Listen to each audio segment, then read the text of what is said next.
There, the light is green, ready to go. Here we go. Welcome, Don Higgins. I am artist and illustrator and art director at Fossa Games. I work with 1879. I work with Demon World. I work with Etherstream Interceptor and Leviathan. I work a little bit with Earth Dawn. I write and illustrate Champions Challenge, which is the graphic novel that works within the Earth Dawn genre. I am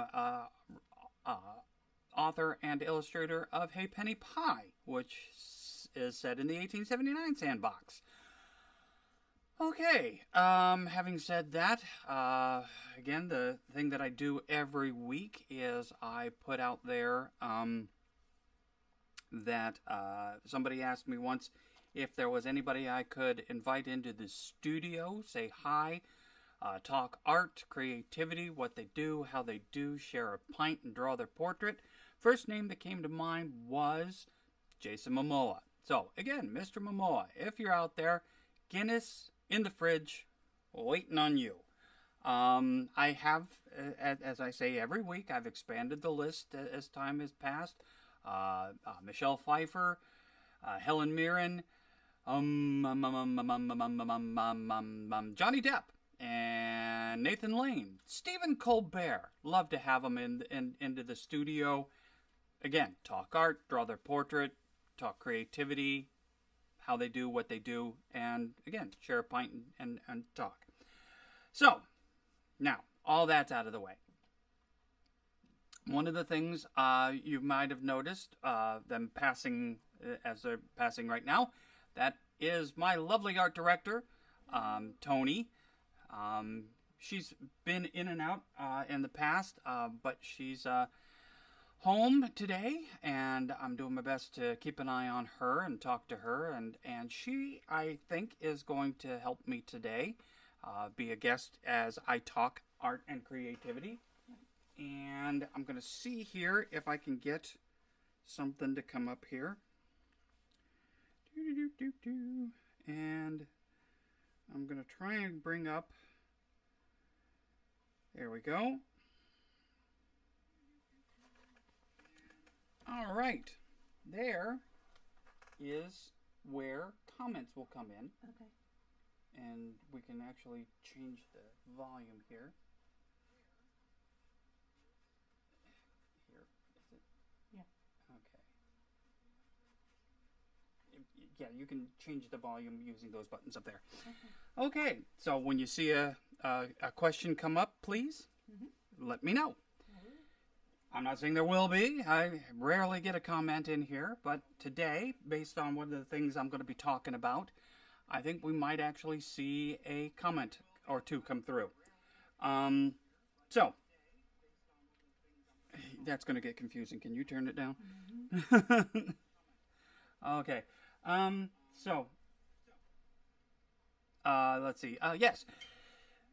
One of the things I wanted to discuss today is AI. It is, wow. It is a burning question. And I recently posted something where I talked about how there are basic statements that everyone, I mean, when they talk in terms of pro-AI, these are the same things that seem to show up every time. And that is, it's a tool that the artist can use. And that's true. It is a tool and can be used as such. It's not the smartest of tools, but it is a tool. And could and probably should be accepted as one, but the technology is in its infancy. So it's how an artist would use it as a tool. That's a broad range subject. Another statement is same kind of attitude as far is being said for AI as when photography was invented. Artists, hey, it's going to replace art. It's going to replace artists. It's going to replace. Same argument. Now with AI. Yeah, I can see the point there. What was some of the other ones? It's only using other art as reference like any artist would do. Yeah, you can say that. That's a viable statement. But let me talk a little bit about how an artist, as far as myself, this is my point of view on this. When I was a kid, 8 years old, just getting started drawing, yeah, take this with a grain of salt. I mean, when you were growing up, there were kids that did things well. There were kids that were the sports people. There were kids that were the singers. There were kids who were the dancers. There were kids that were the this, that, whatever. Me and several others, that we were the kids that were the artists. You wanted a drawing done? You saw me. That was my thing. And growing up, I loved to draw because it was my way to stand out, to be special. I was the youngest of 5 children, and this argument, or not argument, but subject, the point I'm trying to get to here is not just because I was the artist at school, I was the artist at home. My brothers and sisters knew how to draw, or could draw, but they had no drive for it. My brothers were jocks, they were sports guys. And that's how they got attention, that's how they got praise. They did well with that and they got praise. I was not a sports guy.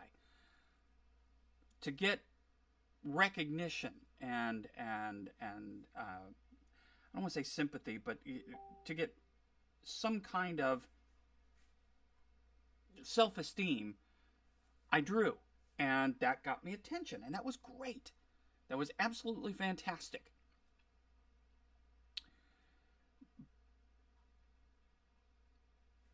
So I learned and continued to learn and continued to do more.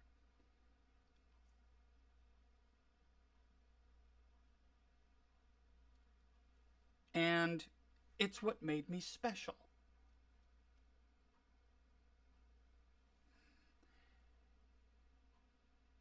When I got to college and got, after 2 years at a vocational school learning commercial art and 2 years in a undergraduate or a 2-year college,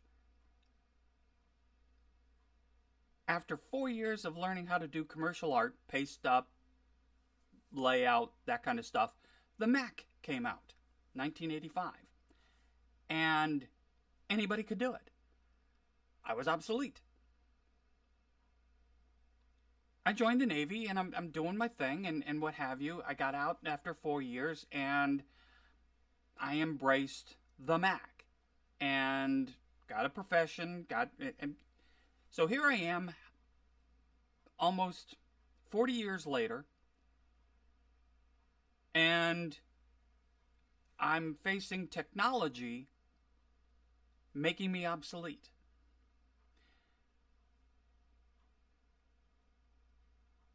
Two years ago, when I became an art director, my goal, my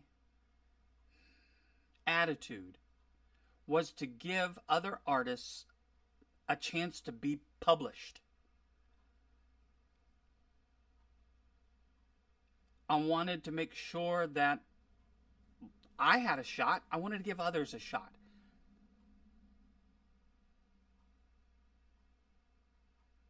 That was the art director in me. The artist was I got to better myself. I got to better myself. I got to better myself.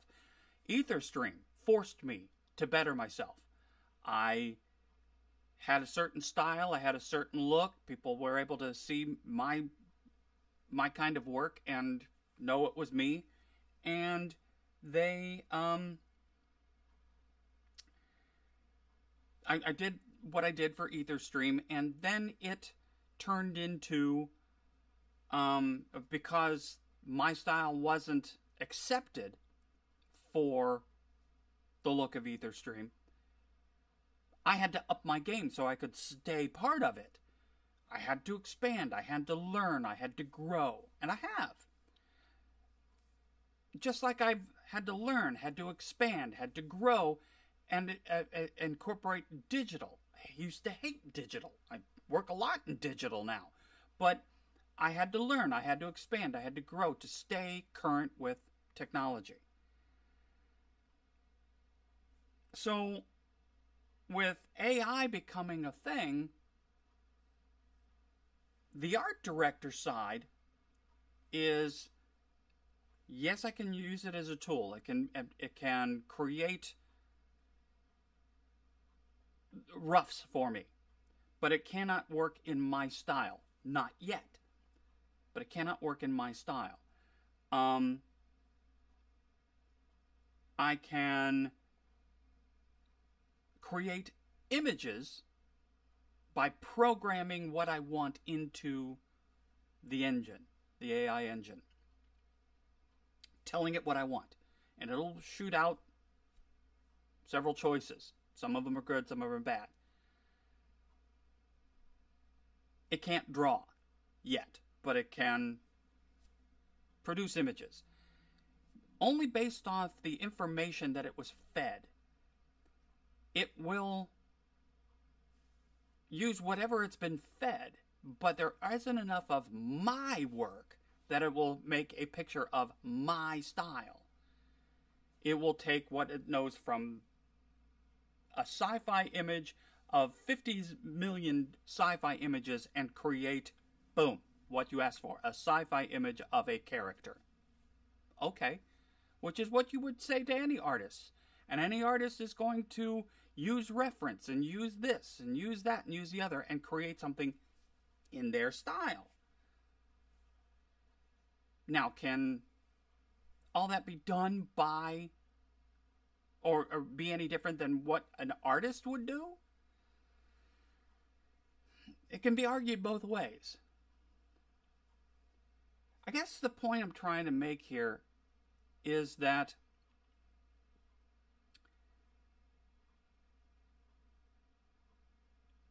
AI doesn't feel. It doesn't.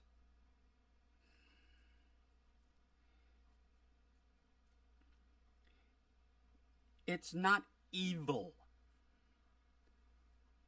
It's not trying to put an artist out of business. Now, I really should get started on the drawing part, otherwise we'll be here all day. Just doesn't have the human element. Like Tony just said, it just doesn't have the human element. And I'll talk about that here in a second when I bring up what I want to draw today. Let's switch cameras. Okay. No, I'm switching cameras here, hon. Okay. And we hit that. Now, I got this reference photo of the guys from Monty Python. I've been wanting to do something with this for a while. I don't know what an AI would do with that. But I know what I want to do. And I'm going to start laying out some rough lines. Okay. Come on. So I've got this.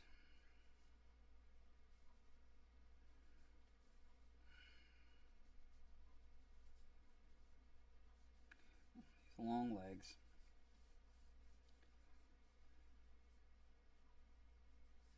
And I've got this guy.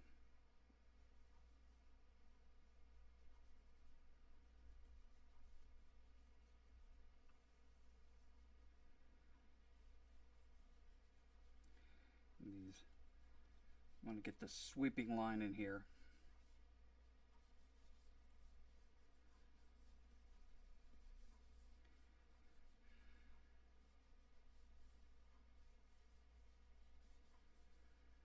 And then I've got this guy.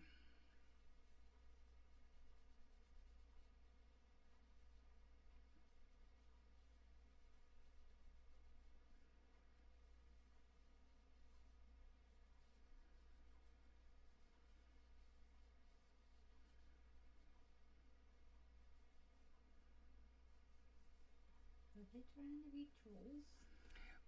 Yeah, kinda. And then we've got this guy.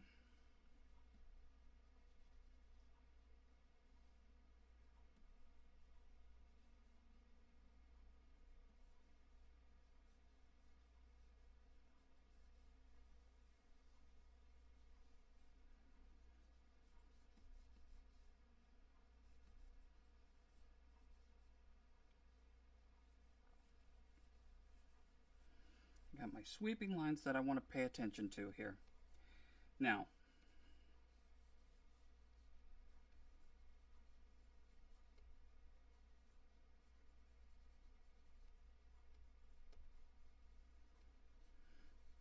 basic lines.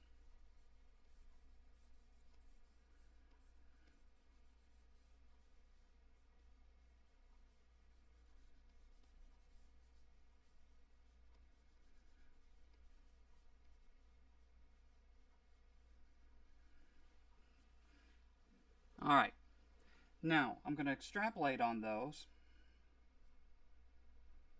just to get a sketch going here.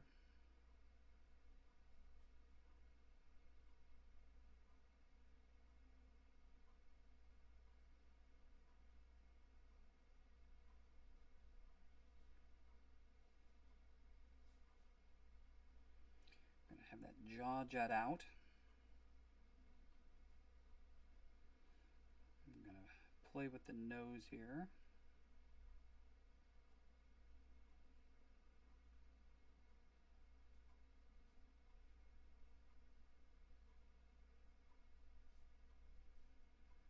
I'm not going to give him the mustache. I'm not trying to make it look like John Cleese. Is that what it is?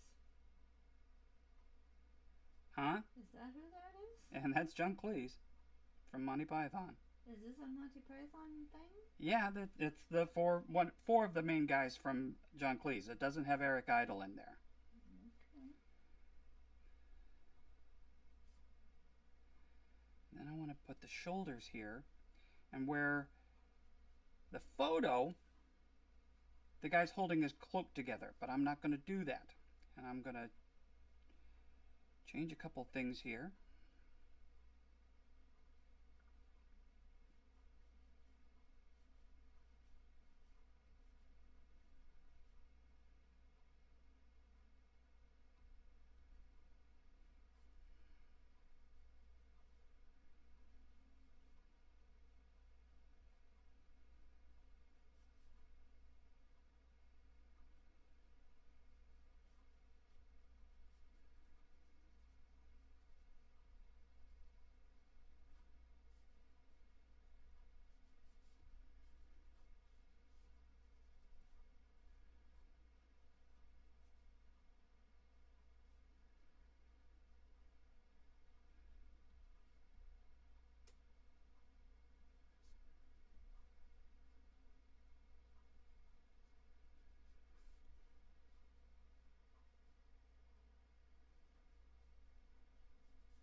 I'm just roughing stuff in at this point. Got the cloak.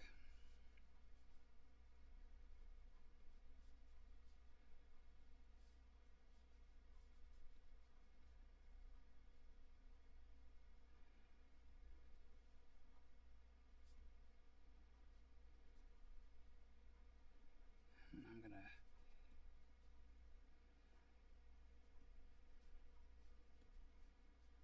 do some things that I've seen Alan Lee do, which is giving these skinny little legs. chicken legs. Yep.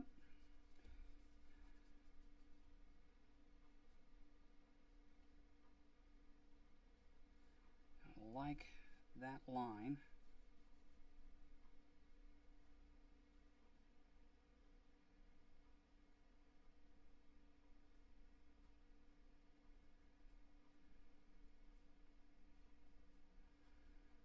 Got the hand here.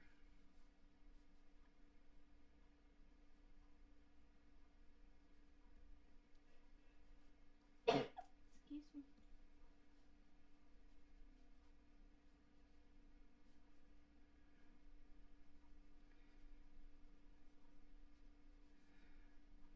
These kind of things that I've seen Alan Lee, David Thornton Wenzel,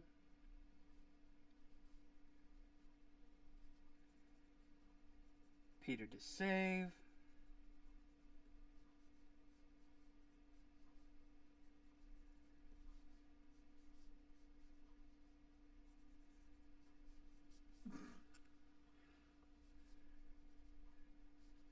seen that kind of stuff happen. But I don't like that hand.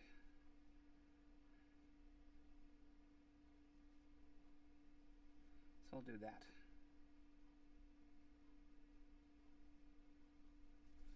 Okay, now this guy,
give it some of this.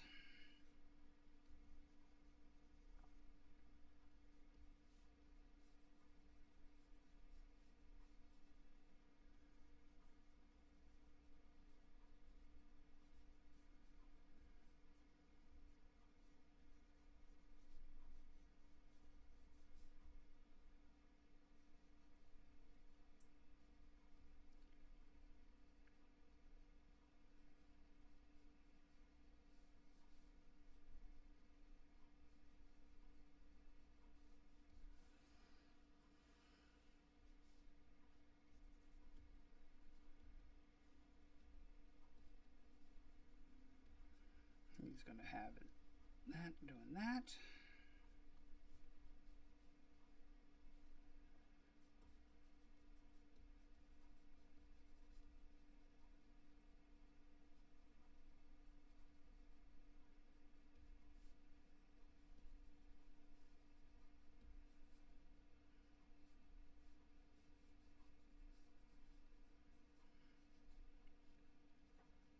You just made his shirt longer. Huh? You made his shirt longer. Made the shirt longer.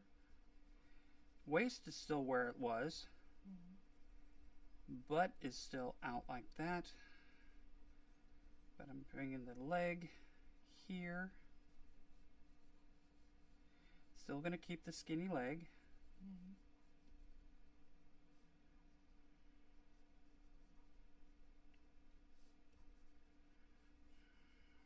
Change a couple things here. Guidelines are not written in stone. I keep saying that. It's always going to be relevant.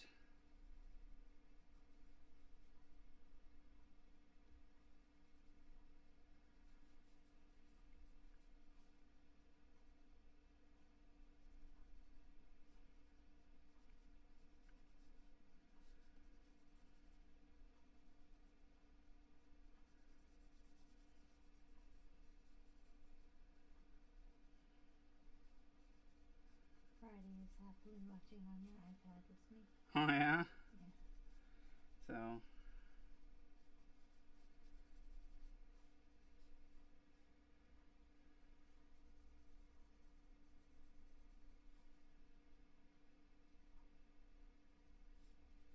What are you going to do with that guy's hands? well, I'm trying to figure that out right now.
Okay, there's the second guy. Third guy.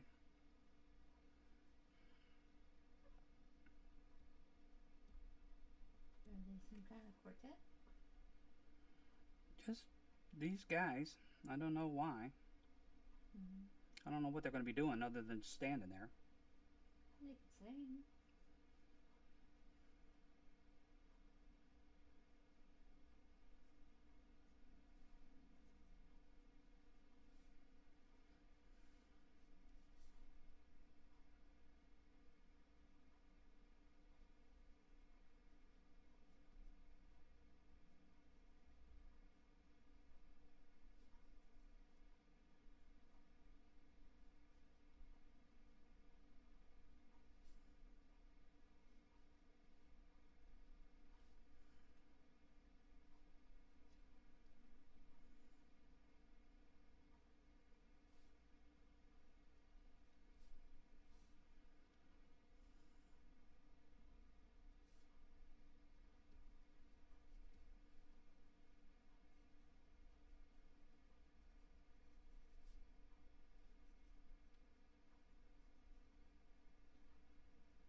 See Debbie on the screen.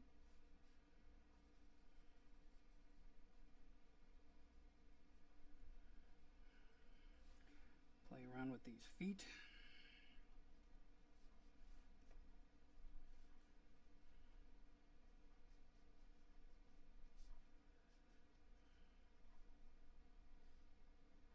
Friday's watching you intently on the screen. And get these things in.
want this guy to have that knuckle dragger type of a thing going here.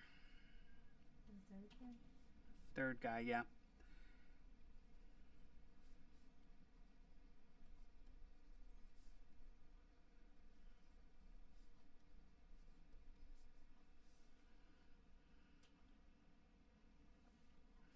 The last guy.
The assistant art director is watching intently.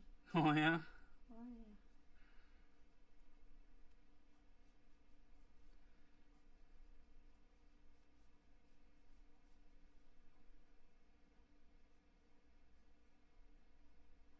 He just starts sweating at you.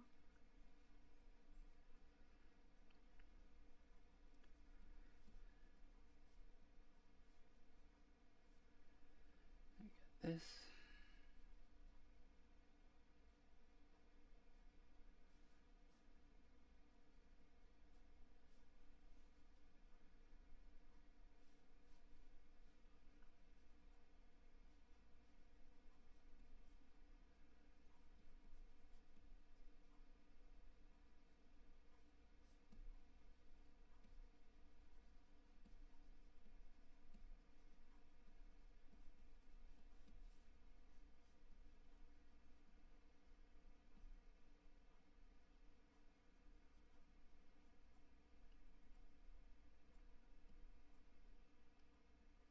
Last guy's left shoulder high, big time. Huh? So the last guy's left shoulder high, big time. Oh, yeah. Remember, these are just guidelines. I'm going to be messing around with them.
Okay.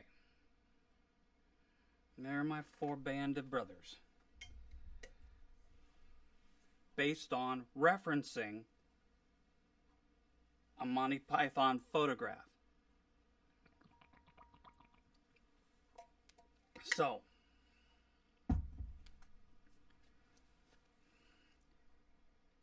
it's clear that what they're trying to do in the photograph, I'm taking that and going farther. You could program an AI to do that. But there are things that you're not going to be able to tell a program to do.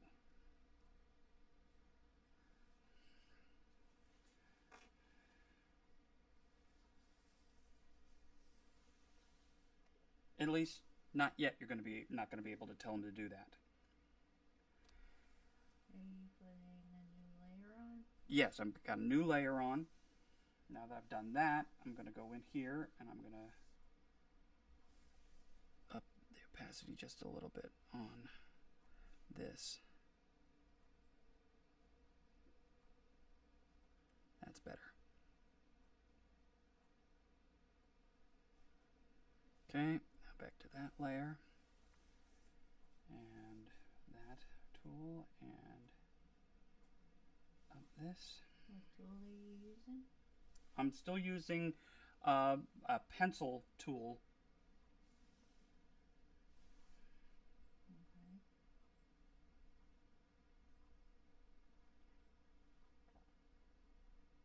On the computer, do they also have all the different...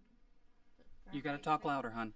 Said on the computer, do they have like the different graphite types for pencil intensity? I'm assuming so.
That's cool how the first guy's face came out. Again, so I can, hopefully you can see where I came from with that and what I've created. Mm-hmm.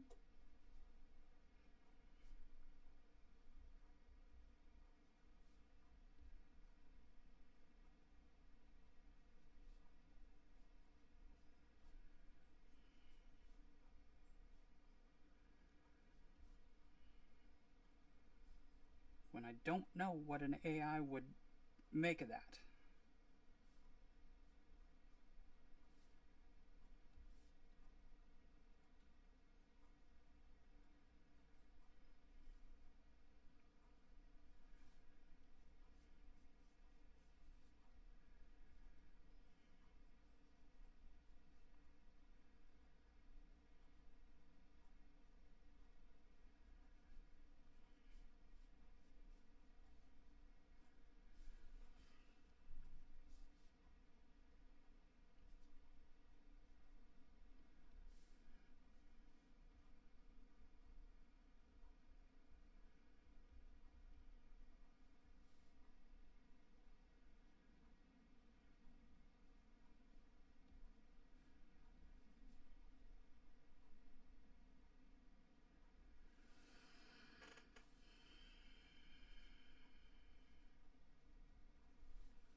an AI could do it like this.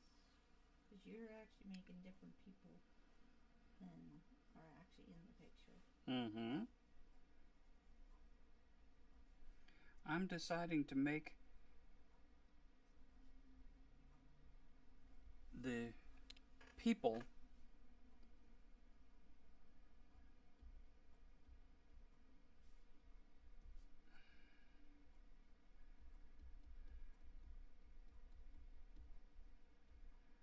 I'm going to give him this guy longer hair.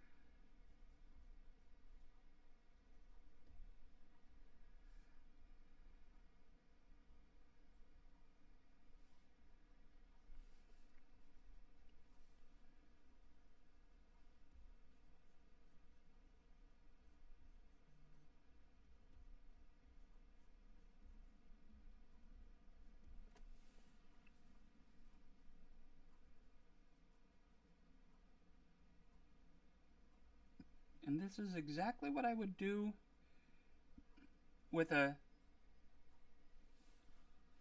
drawing pen and pencil. I would just sit down and start sketching it out. Again, this is just my rough.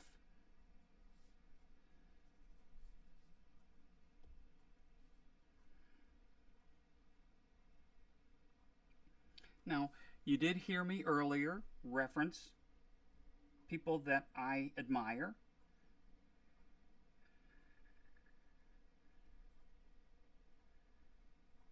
Such as David Thorne Wenzel.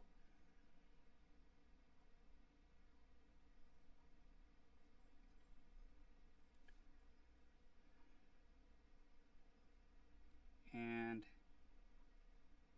Alan Lee.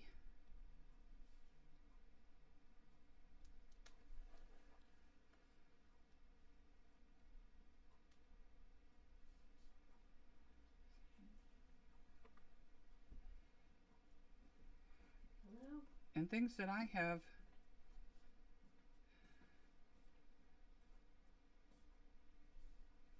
picked up by studying them.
fix something here real quick.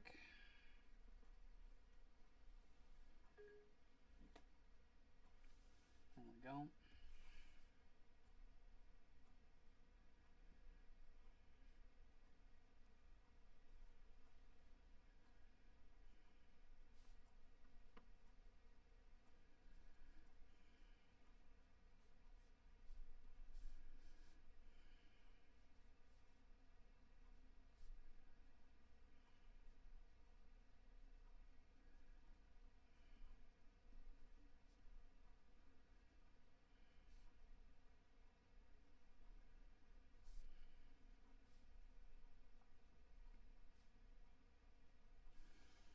Fix something here.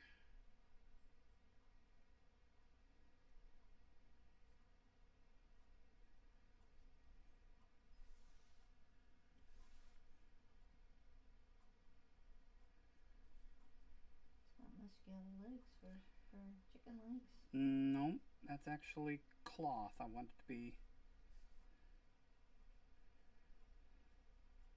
Okay.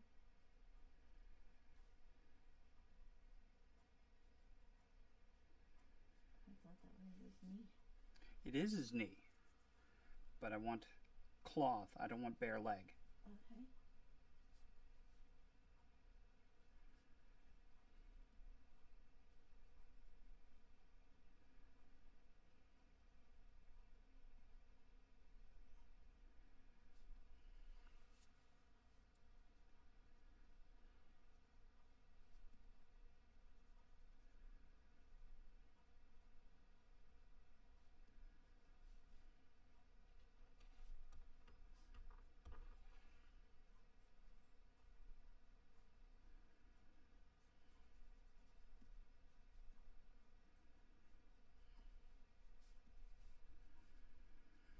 And here's the first guy.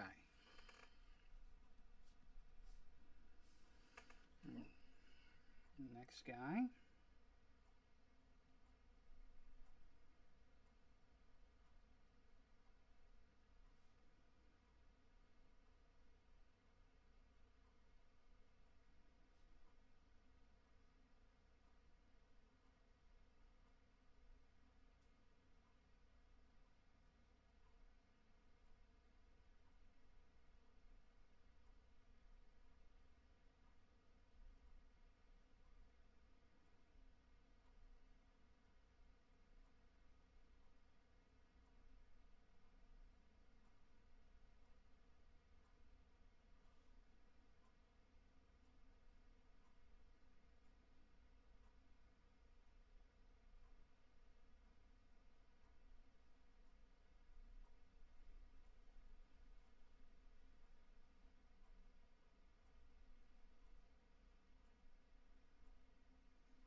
There's things I'm changing as I'm going along, making decisions.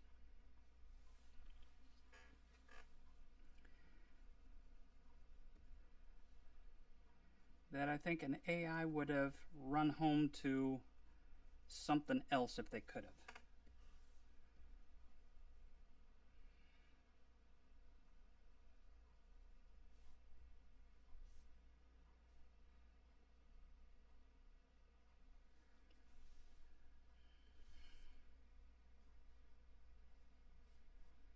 I don't know what an AI would have done with this. I can only tell you what I'm deciding. For example, I am going to change this. Change what? His arm.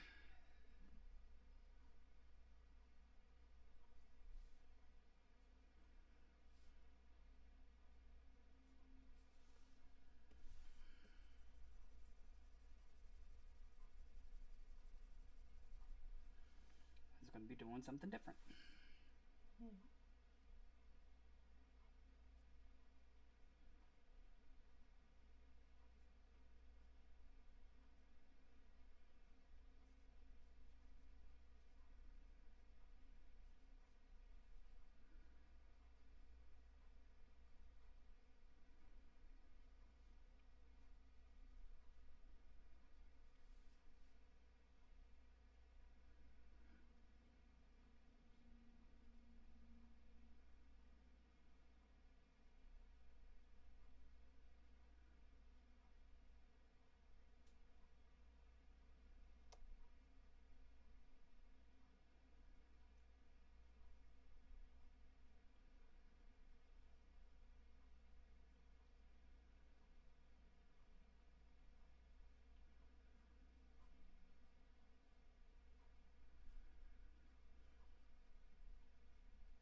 You're holding his hands? Yep, he's holding his hands together. Mm-hmm.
was talking about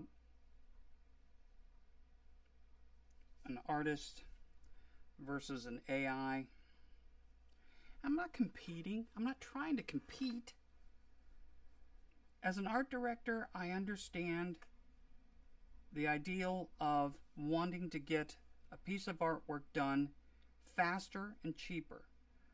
I also, as an artist, don't want to lose my job and train an AI to execute me, to take my job.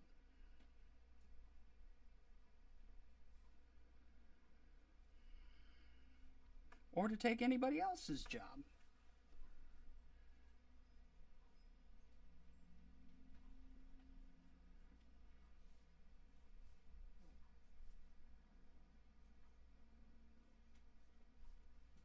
So what do I do?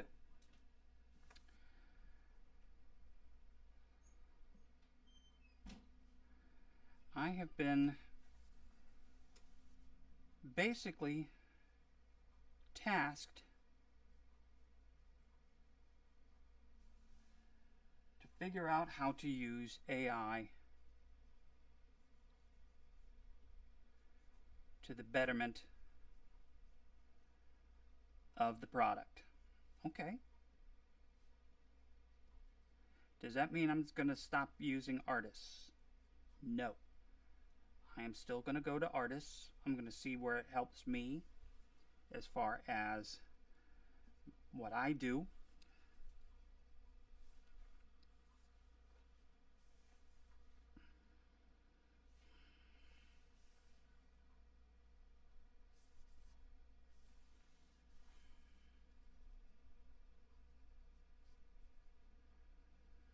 Because in the long run, there are things that I do that an AI will never understand.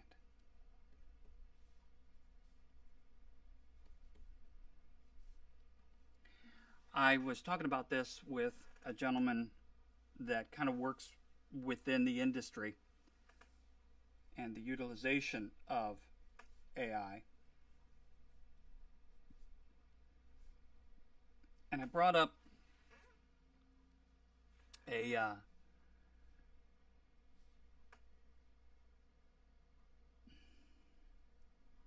Star Trek episode where it's Star Trek Next Generation.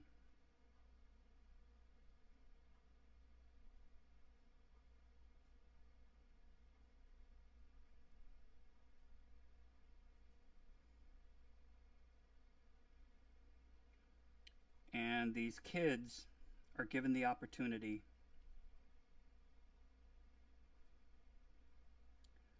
to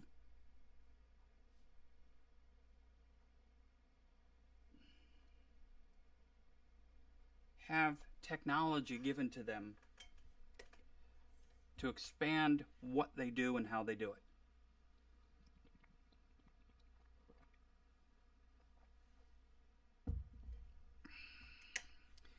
And one of the instances, one of the kids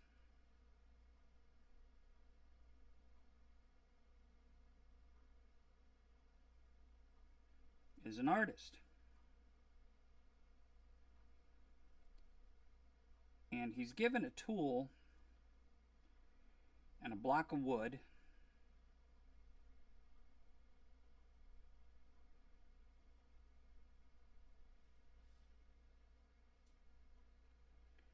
and he gets an idea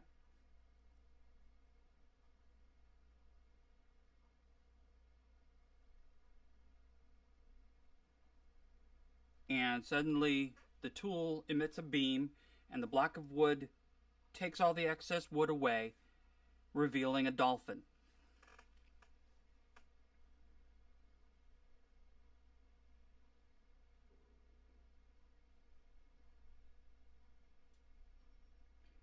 And the people are, oh, isn't that grand? Isn't that wonderful? Look what you can do with this fantastic tool we've given you.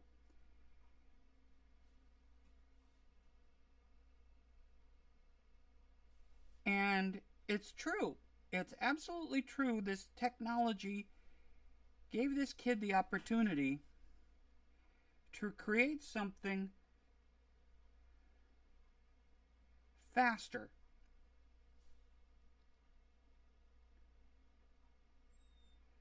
But the kid didn't like it. And the reasoning why he didn't like it is because he didn't do it. The tool did.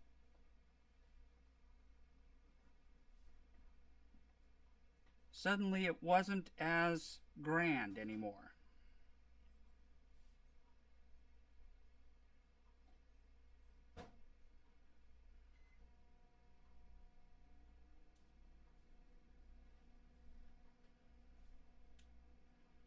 And they said, but it's your idea. And he goes, yes, but I didn't shape the wood. I didn't sand the wood. I didn't give it life. I didn't put the effort in. Something else did. And they tried to say, well, it was your idea. And he goes, yeah, but if something else does it for me, I'm not the one who's creating anymore. It's not special anymore because I didn't put the time and the effort into it.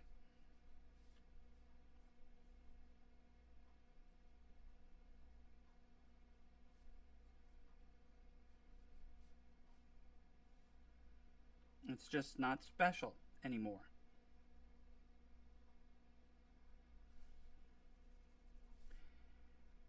And I've been thinking about that ever since.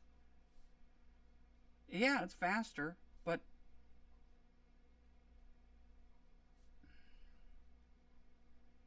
to what end? I don't feel special anymore. It doesn't feel like mine anymore.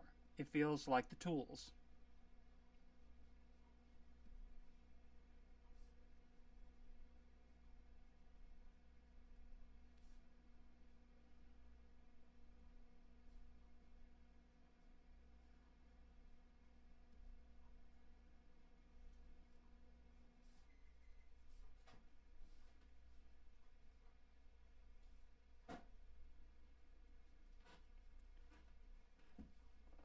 I'm not special anymore because anybody could have done it.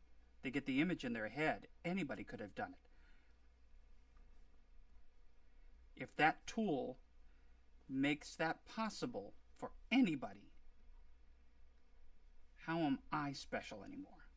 I'm not. But you know how to use the tool. Yeah, I know how to use the tool, but anybody can learn how to use the tool. Again, making it less that I'm the artist, because anybody can learn how to use the tool.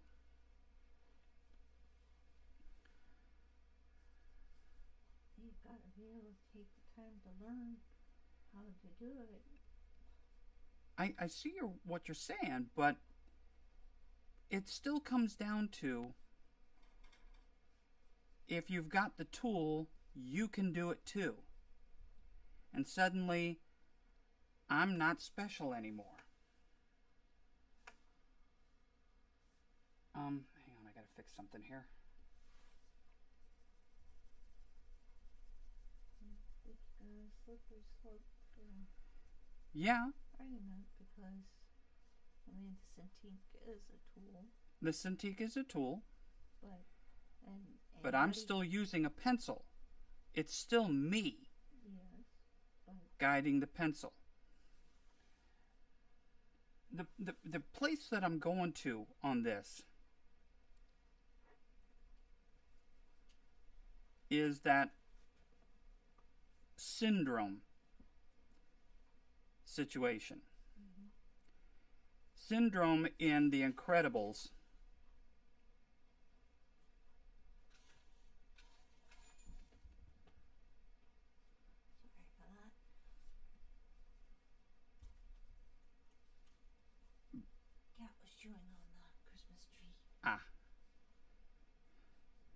Syndrome said in The Incredibles, his goal was not to be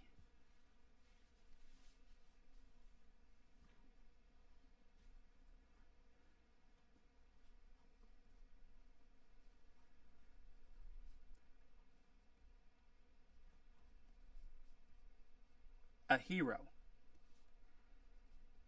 His goal was to sell superpowers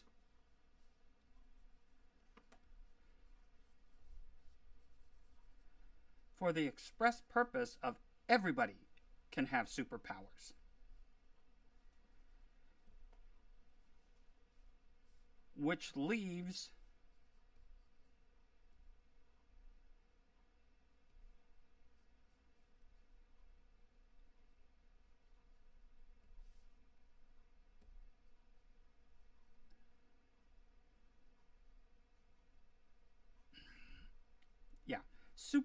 the supers were super because and thought of great and highly because they were special. But if everybody had superpowers, suddenly nobody's special anymore, because everybody's special. It's not like that in My Hero Academia. Most people have quirks. Superpowers. But some of them are silly and some of them are useful. True. Okay? Now, if everybody was an artist, some use it for good, some use it for bad. but again, come back to what I'm talking about here, is that if everybody were an artist,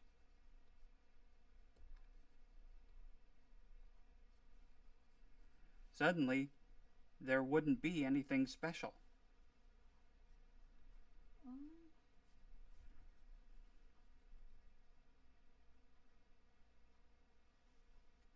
No two people can create the same piece of artwork.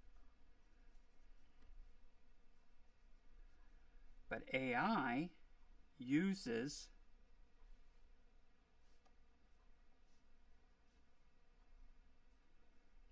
things that people have done in the past.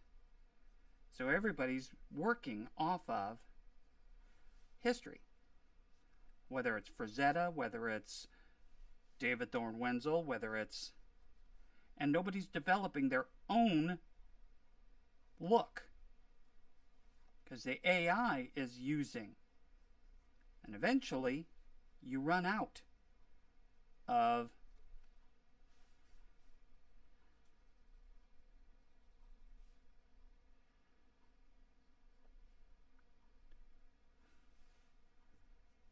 creative ideas, because the people who had creative ideas aren't learning and growing.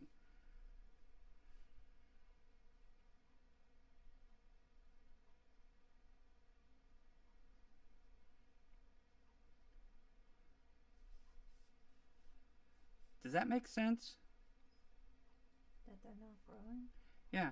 If everybody can draw based off of what's been done in the past, which is what the AI is doing. It's not drawing and creating its own style, it's using what's out there. Mm-hmm. Eventually, all the creatives are going to stop creating new stuff. Are you afraid that it's going to start ripping off the classics? Exactly. They're already ripping off the classics. Including all four turtles? I'm sorry, what? Including oh, yeah, yeah. Michelangelo and all of them. Michelangelo, Da Vinci, Leonardo, Michelangelo, Donatello, and Raphael. I'm not very cultured, if you guys can tell. Nothing wrong with what you said. I know, but just so they get the context of the four turtles. When we went to the Boston Museum that one time, and I was so proud I found all all four turtles, yeah.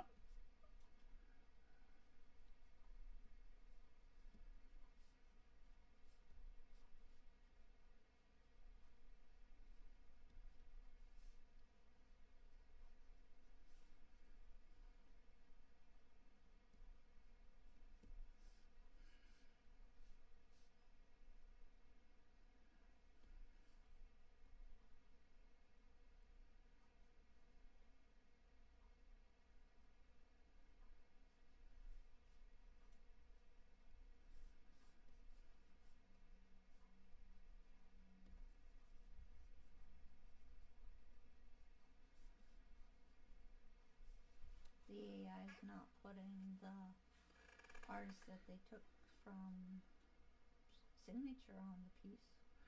Well, unfortunately, there are instances where they're leaving the watermarks of the reference that they used.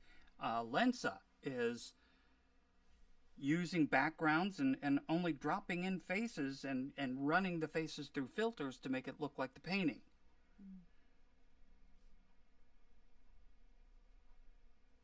So the picture still has the artist's signature on it? Yeah, the backgrounds still sometimes have the watermark or the artist's signature that it came from.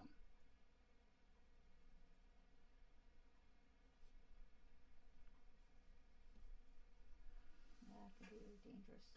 That can definitely be dangerous.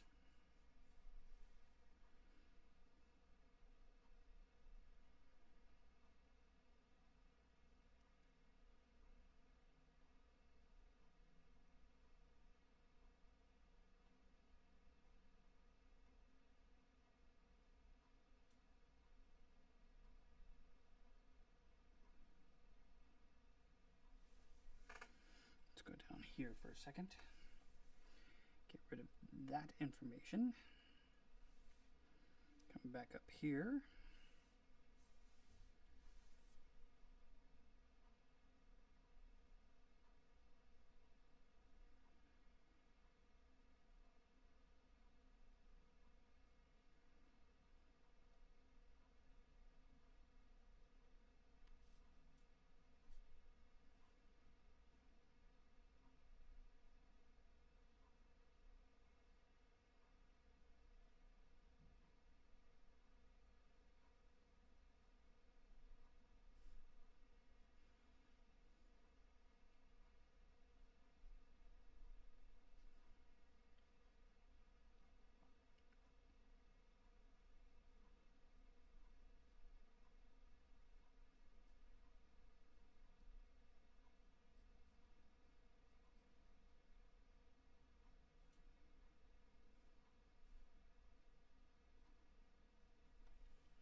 what's this last guy going to be doing? I don't know.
But he needs to be doing something.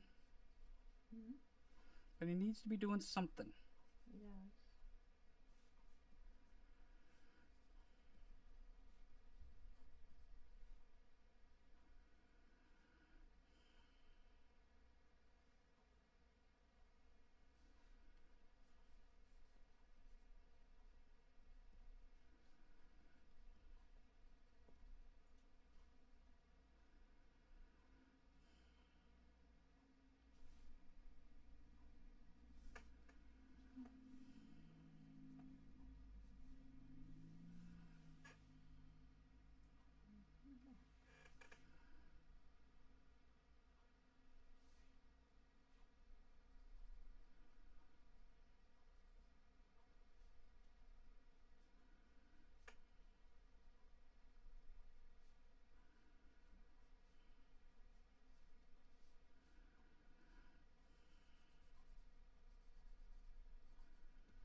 Now, what I was saying earlier about the kid and how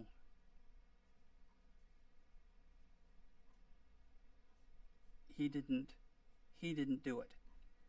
The tool did it.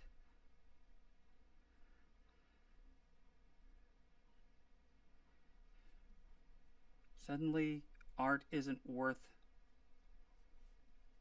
what it was because anybody can do it. Using AI makes it less than what it used to be. Now, right now, I understand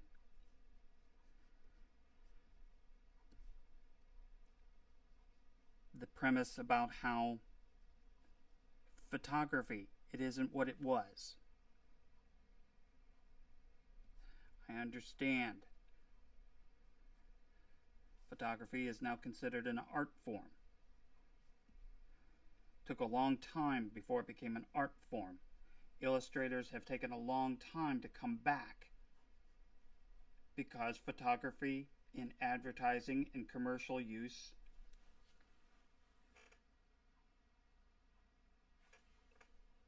what am I going to do with that hand? If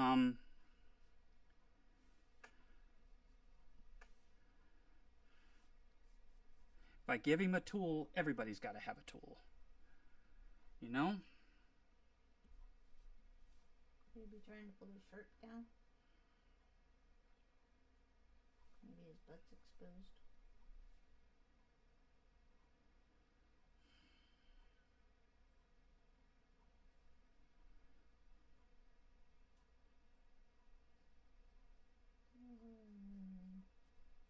He could be holding something. Yeah. Stick.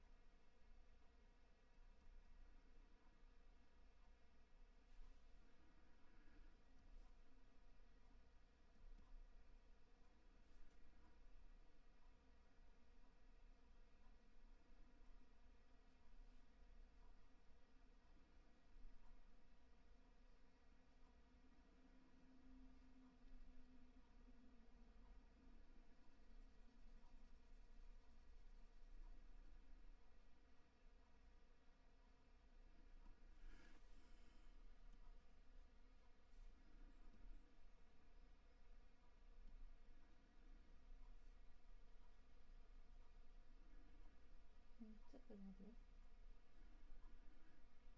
He's carrying the wine. Okay.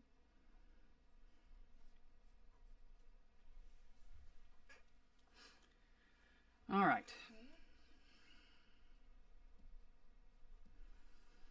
So, let's start thinking about some shading here. I'm going to open that up. And I'm going to bring the opacity back down again.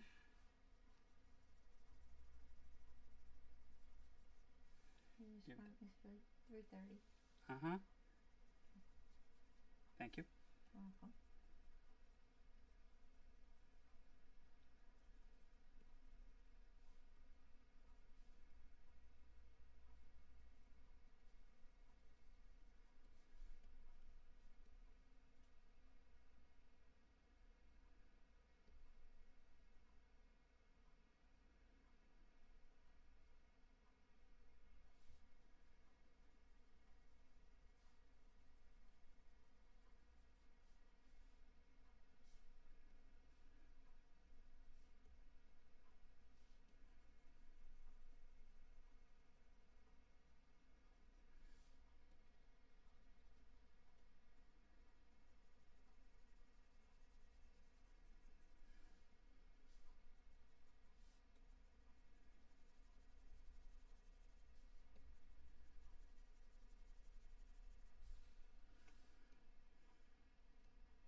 Come on. Mm-hmm.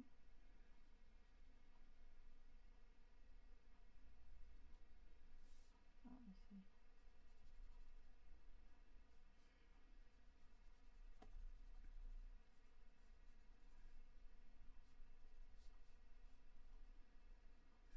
So, as far as my own thoughts on AI are concerned, as an art director, it is still my goal to give artists a chance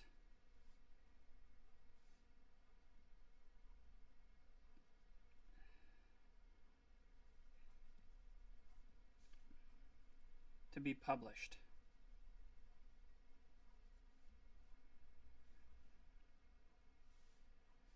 Somebody took the time to work with me,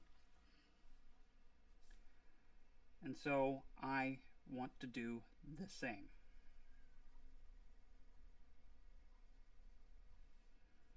Pay it forward as you will. Yeah.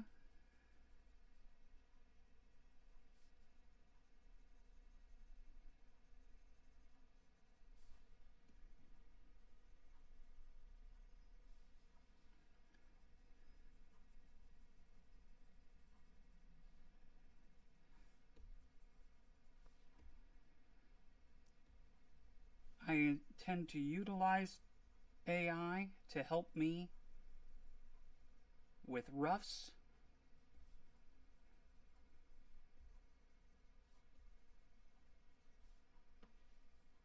and learn to embrace the technology as best as I can. But what I will not do is consider it a means to an end.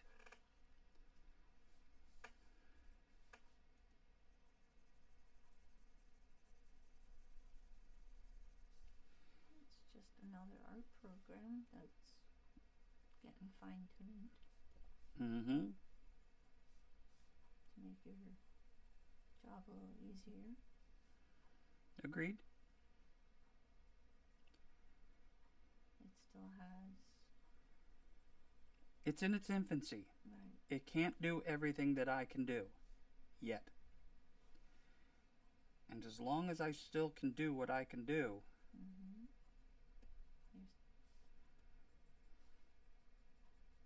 the world needs creatives.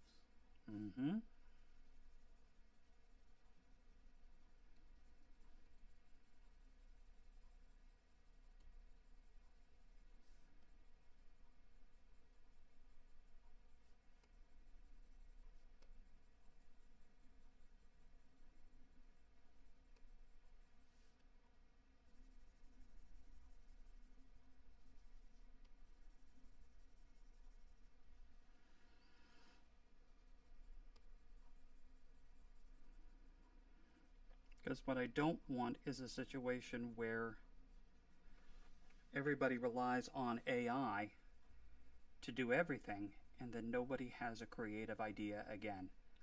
Because the AI will put it together. Yeah, but they gotta come up with the idea. Well, yeah, people still have to come up with the idea. I understand what you're saying, hon.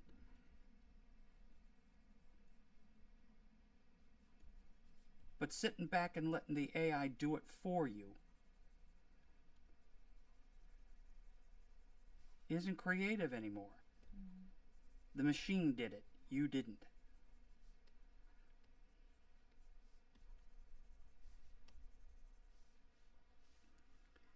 I don't want that to become the norm.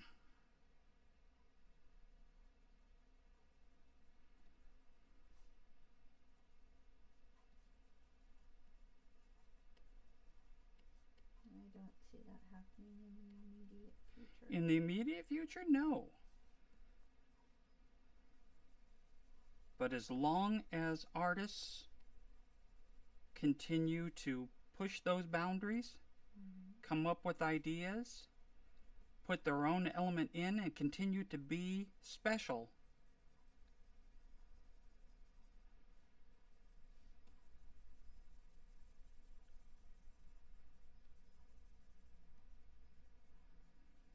then AI will not become the norm.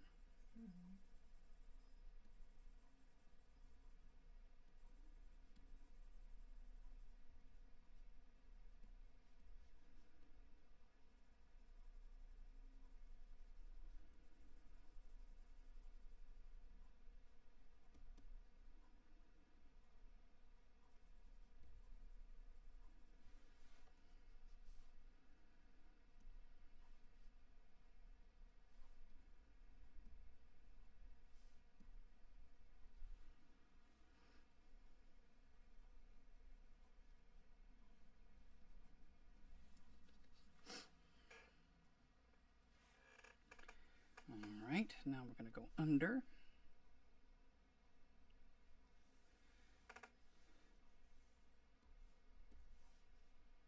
Under what? Under the blacks.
go up top and bring that down.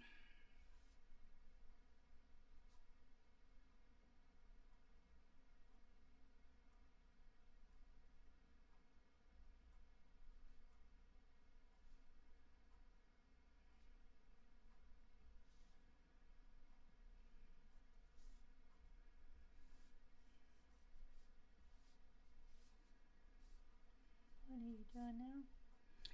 The sharp highlights instead of just the fill.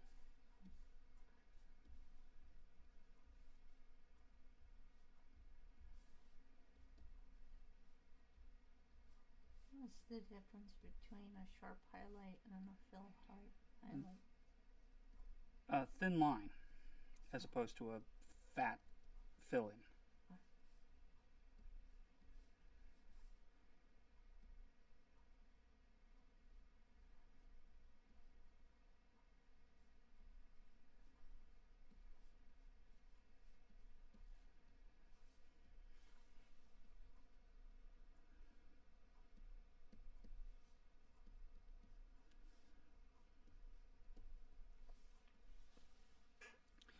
Now what I'm going to do is I'm going to go in and put some grounding information in. Grounding information? Uh-huh. Got some textures that I got to put in. If I can find the right.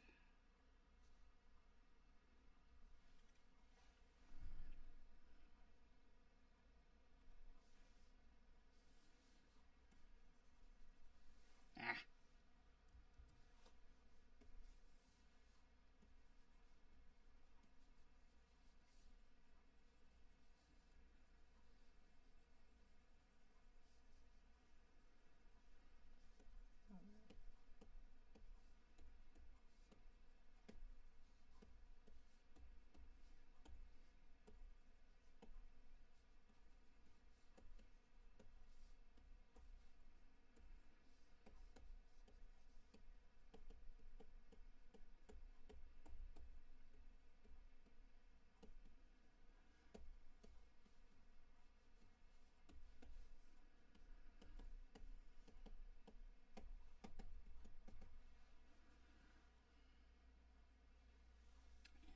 Go in here.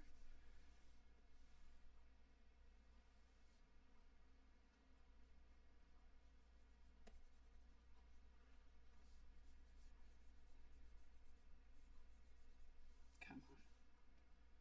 Give me the right tool here.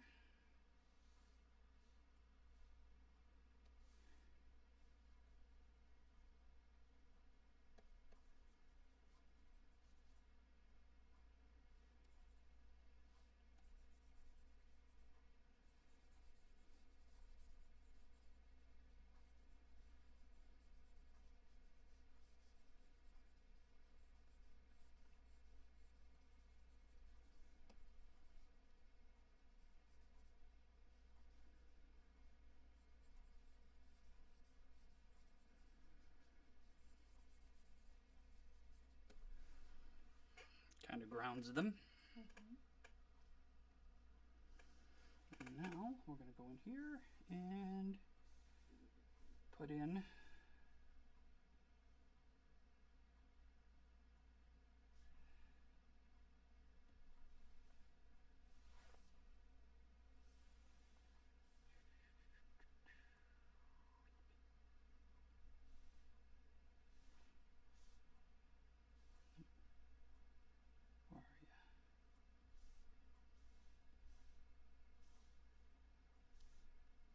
Hiding.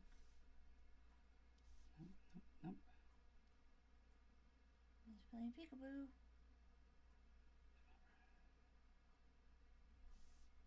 That's the one. I found it.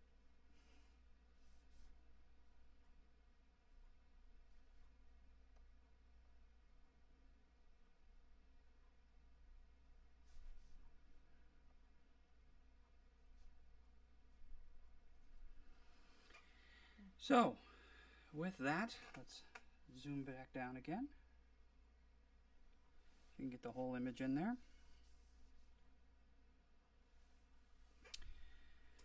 I hope you enjoyed today.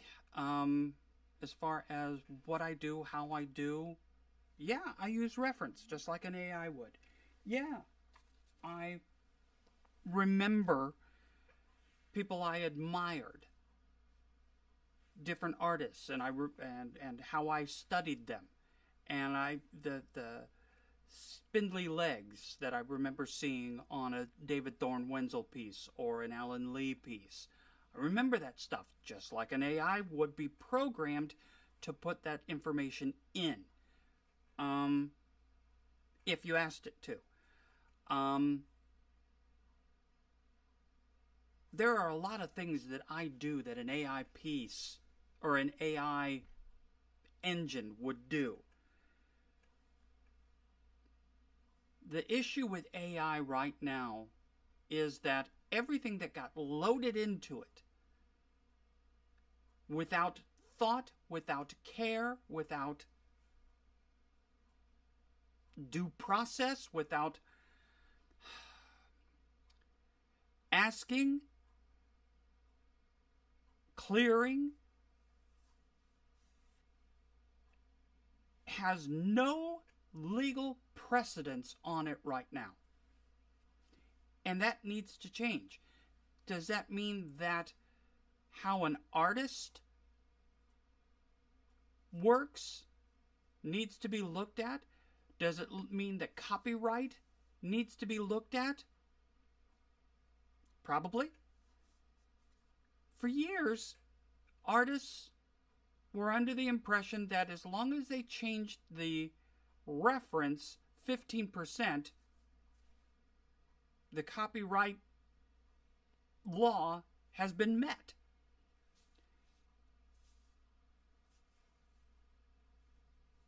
Ethics and use of knowledge. I think it's going to come down to that. Ethics and use of knowledge. If I program into the AI that I would like a composite image of a Art Nouveau background with a figure placed lounging on a couch in the foreground, it can give me that, and I can work from that. Is that ethical? Yeah, I want to draw in an Art Nouveau style. Okay, great. Run with it. But when it takes a Frazetta or a Rockwell or an N.C. Wyeth or Leonardo da Vinci or a Raphael or a Donatello or whatever, and just drops a face in and calls it art, somebody who's doing that is not being ethical, I think. They're cutting corners. They're cheating.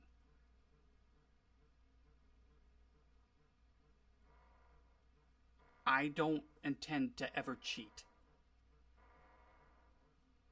I will learn tools. But I think the difference here is understanding the difference between using a tool and outright cheating. I'm hopeful that people give me a difference of opinion. If you want to chime in, by all means chime in. Let's keep it civil.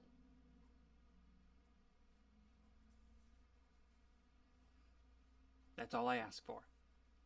So, as always, I'm going to chime in here like I always do at the end.